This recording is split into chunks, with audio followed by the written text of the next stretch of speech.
How to fix the broken inner door handle off a Dyson washing machine using simple tie straps. Drill a notch just there. You can use a drill that'll get through it, and one just there.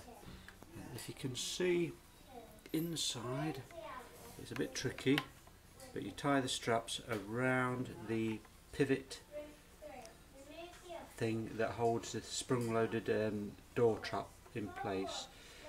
You pull them tight, snip off the sharp bits just there, and that should save you from having to buy a door handle off those robbing sods off eBay that's only worth 20 pence. Any other tips? Any positive feedback, come back. Thank you very much. Goodbye.